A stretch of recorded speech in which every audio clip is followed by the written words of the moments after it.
So we're going to start looking at inverse functions. But the first thing I want to talk about is why do we care about inverse functions? And then we'll get into it. So first of all, sometimes we might have something, a function that is like the square root. And then the inverse of the square root is the squared, x squared. So if we have x squared, that's the inverse of x, the square root of x. And if we apply the square root to x squared, what we simply get is x. And if we take the square root of x and we square it, then we get x. So the interesting thing about having having a function and its inverse is that when we apply the inverse to a function, we just get x. It's a way to isolate a variable. And again, if we have a function and we apply it to its inverse, we will simply get x. We'll isolate the variable. And we'd like to be able to do this for other more interesting functions as well. For instance, we know that if we have the sine of some angle, we'll call it theta, that gets us 0.5. If you have a regular scientific calculator, you can sorry, I meant if you have the sine of 30 degrees, that's equal to 0.5. And if you have a scientific calculator, you can see that. But we're concerned about other situations. Like, for instance, what if we have the sine, what if we have some angle? And we know that the sine of that angle is equal to 0.3. And we want to know what that angle is. Well, we'd like to get that angle, theta, all by itself without this sine thing. And one way to do that is to take the inverse of this and then take the inverse of this, and then we get some answer. So in this case, we go inverse sine, and you'll see that on many of your calculators, of the sine of theta. And on the other side, we'll do inverse sine of 0.3. And I just happen to have a calculator that will let me do this sort of trick. With the standard Windows calculator, if I go and take a number like 0.3 and then hit the inverse key, by the way, I have to be in scientific mode.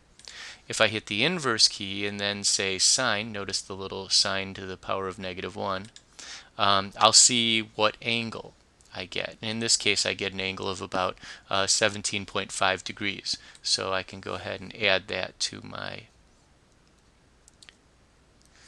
work here. So this is useful, knowing the inverse of a function. So now we're going to look at some more basic examples.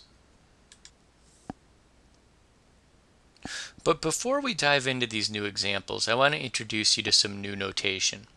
If you see f to the -1 of x, that means that we're talking about the inverse of f of x. That's some new notation. It was a little bit startling when we first introduced this notation f of x, and now, well, we have a new thing to think about. Is if we have f to the -1, we'll call that the inverse of f of x. Unfortunately, this does not mean 1 over f of x. It has a different meaning. So I'm gonna write this out just so that you guys have it. This is not the same as it's not the same as 1 over f of x. And in a minute we'll see exactly what it is. So let's take a look and see what it is. And to see exactly what the inverse of f of x is, let's take a look at an example. So if we have something like, well, let's start off with, no, we will start off with f of x, and we'll say f of x equals -3x plus 7. Let's say we want to find the inverse of f of x. I'm going to give you a short procedure that you're going to use. You need to write this down, and I'm hopeful that you will use this procedure step by step. The very first thing that we're going to do is we're going to convert f of x into y, which is shouldn't be that big of a stretch for us. We kind of have in the past agreed that f of x is like y. The next thing that we'll do is we're going to switch x and y, and this is really a big part of what being an inverse means. I'm going to go ahead and put x over here and then make it negative 3y plus 7. Now, what we've got to do next is just considered one step, but there's several things that need to be done. We basically need to get y all by itself.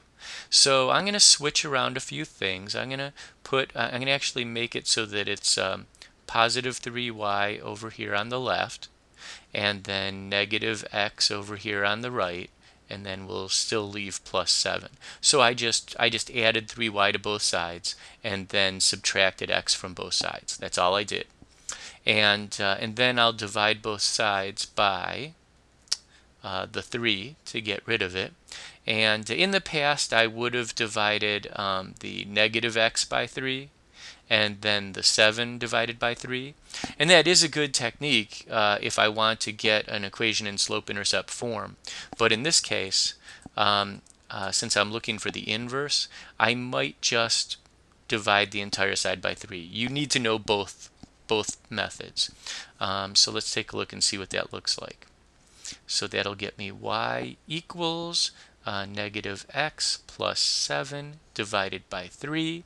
And one final thing we'll do is we'll change y to inverse of f of x so that we can see that that's the result that we ended up getting. There we go. Great. So that is our final result. And this is a good three-step procedure for finding the inverse of a function. First, change f of x to y. Next, solve for y, which you can see actually took several steps. And then finally, replace y with inverse, the inverse of f of x. And that's the notation that we use.